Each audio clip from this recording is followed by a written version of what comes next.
warahmatullahi wabarakatuh. Yang kami hormati Bapak Asep Guntur Rahayu selaku PLT Deputi Penindakan dan Eksekusi KPK. Yang kami hormati, banggakan dan selalu kami cintai teman-teman jurnalis yang terus mendukung kerja-kerja pemberantasan korupsi KPK.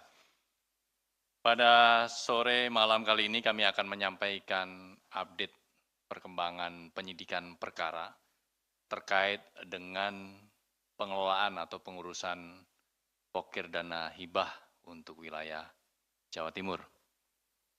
Khususnya yaitu pengumuman tersangka dan juga penahanan terhadap beberapa tersangka diantaranya.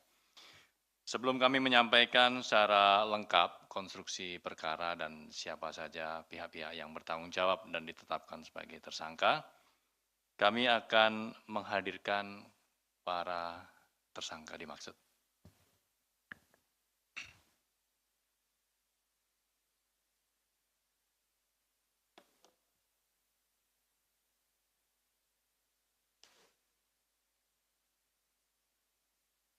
Komisi Pemberantasan Korupsi, KPK, menetapkan 21 orang sebagai tersangka korupsi, serta menahan 4 orang diantaranya, terkait pengurusan dana hibah dari Anggaran Pendapatan dan Belanja Daerah, APBD, Provinsi Jawa Timur. Untuk kelompok masyarakat di Jawa Timur tahun anggaran tahun 2019 sampai tahun 2022. Para tersangka diduga melakukan mufakat jahat dalam pengurusan dana hibah yang seharusnya diperuntukkan untuk membantu kebutuhan real masyarakat, namun justru dikondisikan, sehingga dana hibah yang betul-betul digunakan untuk pembangunan daerah hanya sekitar 55-70% dari anggaran awal. Dalam perkara yang berawal dari tangkap tangan pada Desember tahun 2022 ini, KPK telah melakukan penyitaan sejumlah aset, antara lain sejumlah bidang tanah, bangunan, serta kendaraan roda 4. KPK terus berupaya mendorong seluruh pemerintah daerah untuk melakukan perbaikan dan evaluasi agar dana hibah dapat bermanfaat secara optimal untuk masyarakat. Selanjutnya kepada Bapak Asep Guntur Rahayu, berkenan untuk menyampaikan secara lengkap terkait dengan konstruksi perkara ini.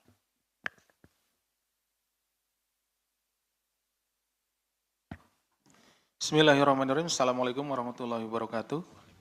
Selamat malam dan salam sejahtera bagi kita sekalian.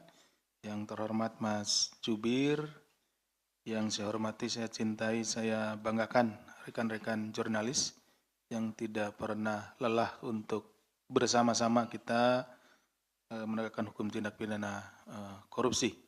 Baik, pada kesempatan malam hari ini kembali kami akan sampaikan konvers terkait dengan penahanan tersangka dugaan tindak pidana korupsi, pengurusan dana hibah untuk kelompok masyarakat atau POKMAS di pemerintah Provinsi Jawa Timur tahun anggaran 2019-2022. Perlu rekan-rekan ketahui bahwa pokok-pokok pikiran atau pokir itu adalah gagasan dan aspirasi masyarakat yang dititipkan kepada anggota legislatif ya sebagai perwakilannya di Dewan Perwakilan Rakyat untuk diusulkan dalam rencana pembangunan daerah melalui penyusunan anggaran pendapatan dan belanja daerah atau APBD. Jadi masing-masing anggota dewan dari daerah pemilihannya atau dari dapilnya kemudian menyerap aspirasi ya dari masyarakat berupa pokok-pokok pikiran itu, misalnya apa saja yang kurang ya di daerah tersebut atau yang perlu dibangun di daerah pemilihan tersebut, kemudian itu selagi masa reses dikumpulkan, kemudian nanti akan dibawa ke persidangan dan nanti akan menjadi pokok-pokok pikiran. Misalkan apakah pembangunan fisik seperti jalan, kemudian jembatan, sekolah, atau mungkin rutilahu dan lain-lain, termasuk juga irigasi dan yang lainnya, itu yang akan menjadi pokok pikiran tersebut dan nanti akan dimasukkan di dalam penyusunan anggaran pendapatan dan belanja daerah atau APBD. Sehingga pokir disusun bukan hanya merupakan aspirasi atau pihak kelompok tertentu, namun berdasarkan kebutuhan real. Jadi pada saat reses tersebut, nah ini realnya ya, anggota dewan itu ke daerah-daerah, ke daerah pemilihannya, kemudian ada aspirasi atau menyerap aspirasi dari masyarakat. Dalam perkara ini terungkap bahwa selain menyusun aspirasi tidak berbasis pada kebutuhan real masyarakat, anggaran yang disiapkan untuk program pokir juga justru dikutip oleh oknum-oknum tertentu. Jadi pada kenyataannya, ya walaupun ada masa reses, ini khusus untuk perkara yang kami tangani ya, yang kami peroleh informasi bahwa yang seharusnya pokok pokiran itu berdasarkan dari masyarakat atau bottom up ya. Di masyarakat, daerah pemilihannya pada masa reses dilihat, dikunjungi apa yang kurang ya seperti itu, tetapi pada kenyataannya untuk yang kami temui di penanganan perkara ini tidak demikian gitu. Jadi anggota DPR yang ini, oknum anggota DPR di sini itu hanya mendasarkan kepada orang-orang atau kelompok-kelompok yang memang mengajukan gitu ya. Mengajukan oh kurang apa, perlu apa, demikian, dan juga nanti dijelaskan lebih jauh. Justru karena memang dana pokir ini setiap tahun ada, maka mereka, para kelompok-kelompok ini sudah mengijon duluan gitu ya. Saya sebagai ketua kelompok nanti memberikan uang, sebagian uang supaya nanti dapat dana pokir tersebut gitu. Walaupun mungkin nanti di daerahnya tersebut itu tidak dibutuhkan, tidak diperlukan hal itu gitu, seperti itu. Jadi seharusnya ini programnya sangat bagus, program yang bottom up, di mana para anggota legislatif ini turun ke daerah pada saat reses, bertemu dengan masyarakat, bertemu dengan konstituennya, menanyakan apa kebutuhannya, keperluan ya, seperti itu, dan kemudian dicatat dan itu nanti akan dibawa di persidangan. Tetapi ternyata ini lain, justru disimpangkan ya, karena memang ini anggaran ini setiap tahun ada, ya sudah tersedia, jadi kemudian ya setiap orang atau setiap kelompok ini berlomba-lomba untuk mendapatkan itu. Hasil kualitas program yang dilaksanakan menjadi tidak optimal. Demikian halnya jika program tersebut dibentuk pembangunan proyek fisik, maka kualitas dan spesifikasinya tidak sesuai dengan standar. Kenapa tidak sesuai dengan standar? Nanti bisa dilihat, akan kami ceritakan berapa sebetulnya dari nilai anggaran yang seharusnya itu yang digunakan. Selebihnya kemana? Nanti akan dijelaskan. KPK akan menyampaikan perkembangan penyidikan dugaan tindak pidana korupsi terkait pemberian hadiah atau janji dan penerimaan hadiah atau janji terkait pengurusan dana hibah untuk kelompok masyarakat POKMAS dari APBD Pemerintah Provinsi Jawa Timur tahun anggaran 2019-2022. Perkara ini merupakan pengembangan dari kegiatan tangkap tangan pada Desember 2022 terhadap saudara STS selaku Wakil Ketua DPRD Provinsi Jawa Timur pada periode 2019-2024 yang lalu. Ya, jadi ini sekitar bulan Desember tahun 2022 ada kegiatan tangkap tangan di sana terkait juga dengan suap pada waktu itu ya. Tadi di awal sudah saya jelaskan bahwa ada kelompok-kelompok masyarakat ini ya kemudian memberikan sesuatu kepada anggota oknum anggota DPR, ada anggota DPRD ya Jawa Timur untuk mendapatkan dana pokir tersebut. Nah, kemudian dilakukan tangkap tangan pada saat itu dan ini adalah pengembangannya. Pertanyaannya, kenapa lama Pak? Kan pasti begitu kan bertanyanya. Ini karena sebaran pokir ini hampir seluruh wilayah Jawa Timur. Jadi kami harus benar-benar satu-satu melakukan pengecekan terhadap penerima-penerima dana pokok pokir ini, dana hibah pokir ini. Kemudian itu juga harus dicek penggunaannya, ya. Seberapa besar atau persentase penggunaannya. Misalkan digunakan untuk pembangunan jalan. Yang digunakan untuk pembangunan jalan itu berapa juta dari nilai yang sebenarnya, seperti itu. Setelah dilakukan serangkaian kegiatan penyelidikan dan penyidikan, maka berdasarkan kecukupan alat bukti, KPK kemudian menetapkan 21 orang tersangka sebagai berikut.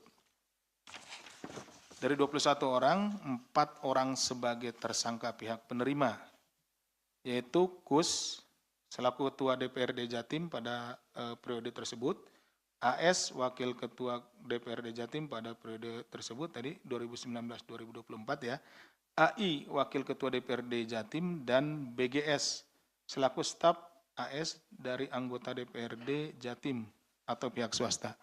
Kemudian ada 17 orang pemberinya, MHD, anggota DPR RI Provinsi Jawa Timur 2019-2024, FA, selaku Wakil Ketua dan anggota DPRD Kabupaten Sampang periode 2019-2024, JJ, Ketua dan anggota DPRD Kabupaten Probolinggo periode 2019-2024, AH, AA, dan AM, selaku pihak swasta dari Kabupaten Sampang, MM selaku pihak swasta di Kabupaten Probolinggo yang saat ini menjabat anggota DPRD Provinsi Jawa Timur, AR dan WK selaku pihak swasta dari Tulungagung, SUK selaku mantan kepala desa dari Kabupaten Tulungagung, RWR dan MS selaku pihak swasta dari Kabupaten Bangkalan, MF dan AY selaku swasta dari pihak Kabupaten Pasuruan, AJ selaku pihak swasta dari Kabupaten Sumeneb, HAS selaku pihak swasta dari Kabupaten Gresik yang sekarang menjadi anggota DPRD Provinsi Jawa Timur periode 2024-2029, JPP selaku pihak swasta dari Kabupaten Blitar. Kemudian pada hari ini, Kamis 2 Oktober 2025, KPK melakukan penahanan terhadap 4 tersangka dari pihak pemberi kepada saudara Kus ya. Jadi ini nanti ada tadi disebutkan kan ada 4 penerima di sini ya. Ada Kus, AS, AI, BGS. Jadi masing-masing dari 4 penerima ini nanti ada pemberinya masing-masing gitu ya. Pemberinya tidak satu. Jadi pemberinya ada yang 4, ada yang 5 gitu ya. Seluruh tadi pemberinya ada 17 orang. Yang di penerimanya ada 4 orang. Nah yang saat ini ditahan adalah pemberi untuk tersangka penerima saudara Kus ya. Dari 4 orang tersebut yaitu HAS anggota DPRD Jatim periode 2004-2009 atau pihak swasta dari Kabupaten Gresik, JPP selaku pihak swasta dari Kabupaten Blitar, SUK selaku mantan kepala desa dari Kabupaten Tulungagung, dan WK selaku pihak swasta dari Tulungagung. Nah seharusnya ini 5 hari ini ya kami panggilnya, tetapi untuk WR sudah berkirim surat kepada kami minta dijadwalkan ulang pemeriksaannya karena kondisi kesehatannya tidak memungkinkan. Jadi sudah dipanggil pada hari ini yang bersangkutan mengirimkan surat ya karena alasan kesehatan. Terhadap keempat tersangka tersebut dilakukan penahanan untuk 20 hari pertama terhitung mulai tanggal 22 Oktober 2025 hari ini sampai dengan tanggal 21. Maaf ya, saya ulangi. Mulai tanggal 2 Oktober tahun 2025 hari ini sampai dengan 21 Oktober 2025 di Rutan Cabang KPK Merah Putih. Adapun konstruksi perkaranya, nah ini konstruksi perkaranya, terdapat dugaan pertemuan antara pimpinan DPRD Jatim bersama-sama praksi untuk menentukan jatah hibah pokir tahun 2019-2022 bagi setiap anggota DPRD Jawa Timur. Ya, jadi nanti dari APBD itu diberikan gelondongan gitu ya, kemudian dibagi. Ini pertemuan antara pimpinan dan juga praksi yang sana dibagi berapa untuk anggota, kemudian berapa untuk ketua praksi dan lain-lain dan perangkat di dewan. Itu beda-beda. Ya. Kemudian terhadap saudara Kus, nah Kus tadi kan anggota DPRD, tapi kan ada jabatannya di sini nih. Kus selaku ketua, nah agak beda kan ya. Bahwa saudara Kus mendapat jatah dana hibah pokir mencapai 398,7 miliar. Ya. Dengan rincian sebagai berikut ini untuk 4 tahun ya. 54,6 miliar tahun 2019, 84,4 miliar tahun 2020, 124,5 miliar tahun 2021 dan 135,2 miliar tahun 2022. Kemudian dari jatah pokir saudara Kus tersebut diantaranya didistribusikan masing-masing, ya.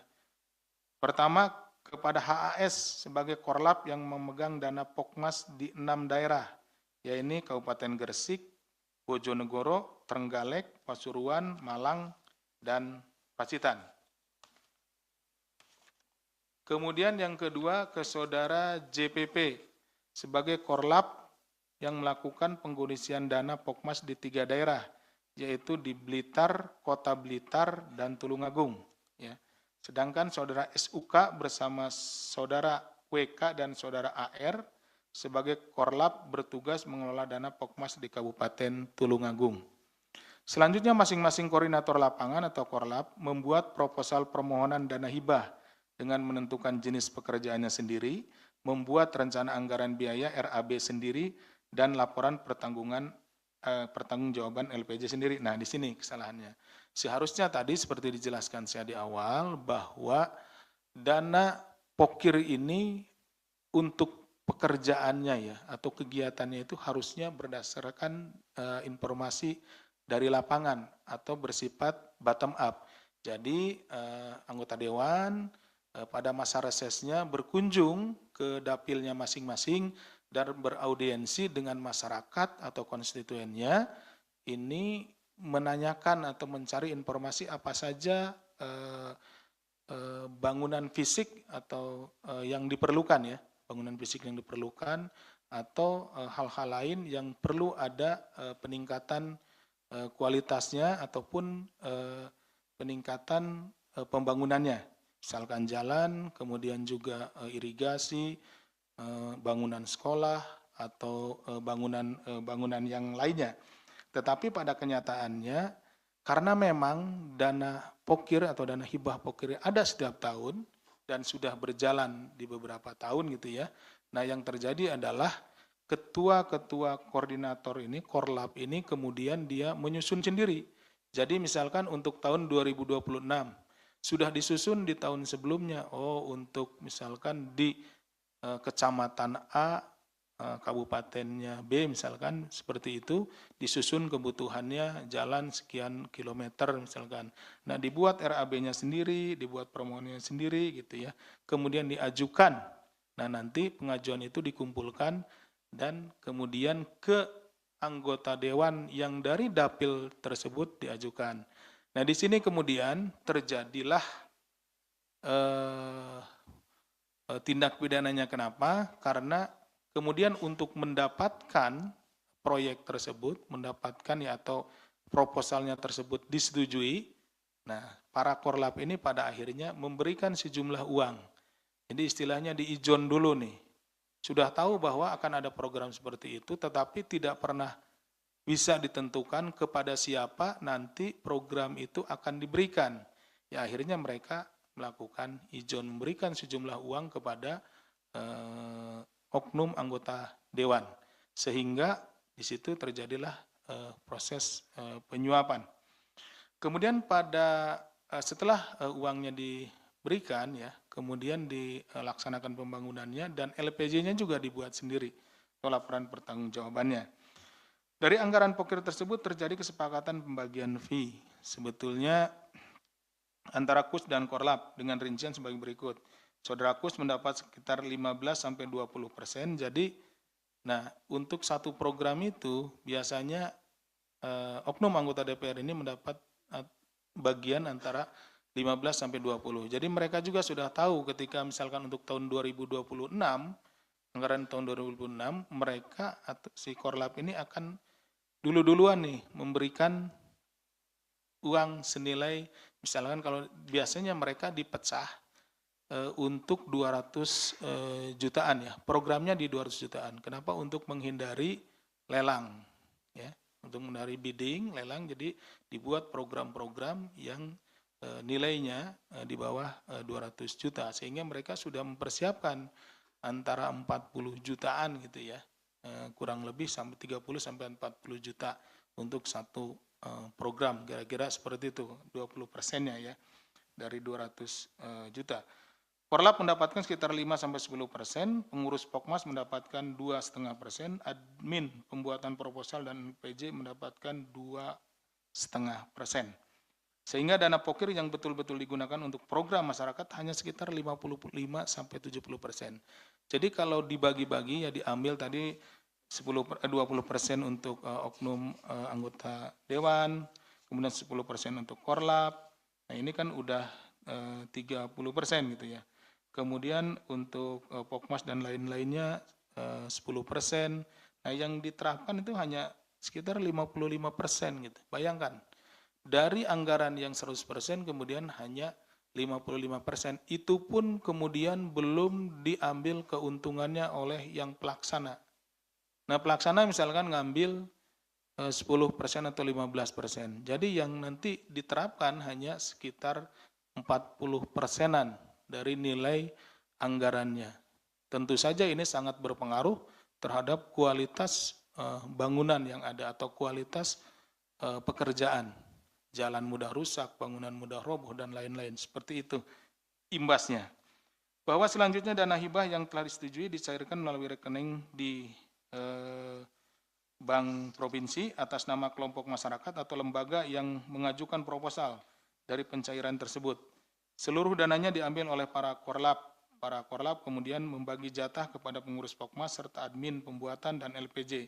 Sedangkan untuk aspirator atau dalam hal ini adalah oknum anggota DPR diberikan di awal atau sebagai ijon. Nah, seperti tadi saya sampaikan bahwa sebelum dana itu tersebut turun, ya, mereka sudah ijon dulu nih, Pak, untuk tahun depan misalkan kami butuh 10 paket, gitu kan, 10 paket berarti kan kali 40 juta, berarti dia udah nyiapkan 400 juta, gitu. Nanti dia dapat 10 kali 200 juta, berarti 2 miliar, nanti paketnya 2 miliar dia dapat, dia di awal sudah memberikan sekitar 400 juta, seperti itu kira-kira gambarannya. Pada rentang 2019-2022, Saudara Kus telah menerima komitmen fee setelah transfer melalui rekening istrinya dan staf pribadinya atau tunai yang berasal dari beberapa korlap mencapai total 32,2 miliar. Ya, ini dari 20%-an tersebut. Dengan rincian sebagai berikut. Dari saudara JPP sejumlah 18,6 miliar atau 20,2% dari total dana hibah yang dikelola sebesar 91,7 miliar. Dari saudara HAS senilai 11,5 miliar atau 30,3%. Bahkan ini ada yang lebih lagi nih. 30,3%. Kenapa ada yang lebih?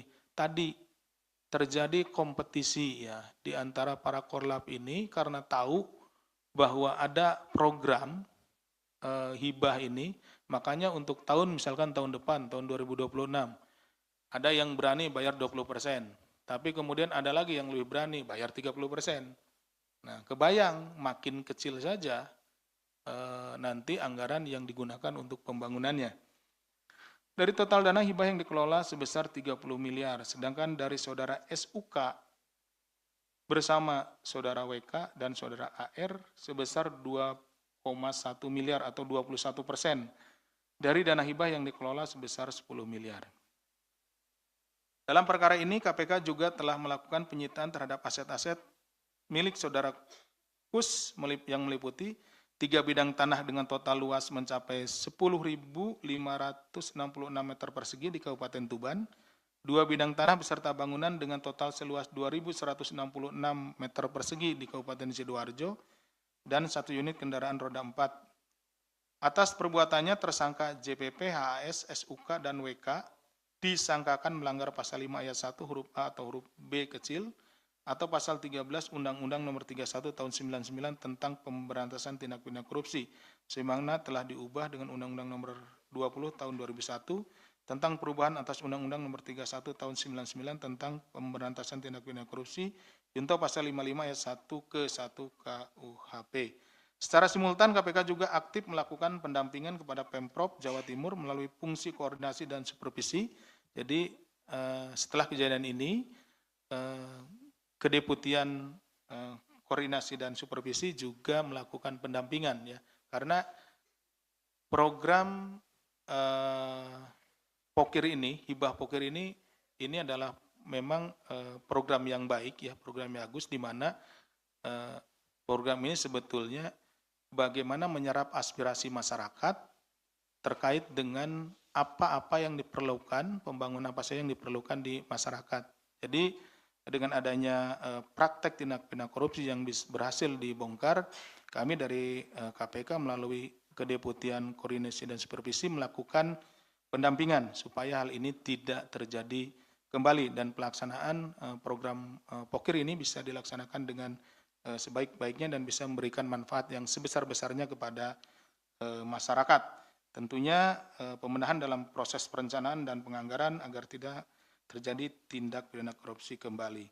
Adapun KPK telah memberikan sejumlah rekomendasi perbaikan pada Pemprov Jatim, diantaranya penajaman tujuan pemberian hibah agar selaras dengan program prioritas daerah, kemudian penetapan kriteria penerima hibah yang selektif dan berbasis indikator terukur, transparansi dalam verifikasi dan seleksi penerima hadiah, serta pembangunan database terintegrasi antara pemerintah kabupaten, kota, provinsi, dan pusat, sehingga benar-benar bisa diawasi.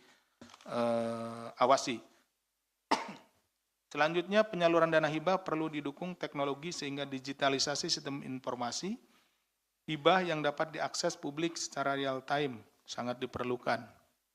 Jadi masyarakat bisa melihat berapa nilai hibahnya yang diberikan di daerahnya dan digunakan untuk apa saja, sehingga bisa ada masukan atau feedback dari masyarakat kepada pemerintah daerah. Kemudian penguatan mekanisme pengawasan dan pelibatan masyarakat melalui kanal pengaduan publik, dan yang terakhir ada kolaborasi dengan Bank RKUD untuk merancang mekanisme pencairan hibah yang akuntabel. Terakhir, KPK menegaskan atas dana hibah untuk masyarakat ini tidak ada pungutan biaya, sehingga tidak ada mekanisme suap-menyuap dalam prosesnya. Dengan demikian, anggaran hibah ini bisa betul-betul bermanfaat secara optimal untuk masyarakat. Demikian yang bisa kami sampaikan, saya kembalikan kepada Mas Jubir. Baik, terima kasih Pak Deputi yang telah menyampaikan secara lengkap terkait dengan konstruksi perkara, terkait dengan pengurusan dana hibah untuk kelompok masyarakat, khususnya di wilayah Provinsi Jawa Timur untuk tahun anggaran 2019-2022. Di mana dalam perkara ini KPK telah menetapkan 21 orang sebagai tersangka dan pada hari ini kita melakukan penahanan terhadap 4 orang tersangka. Baik,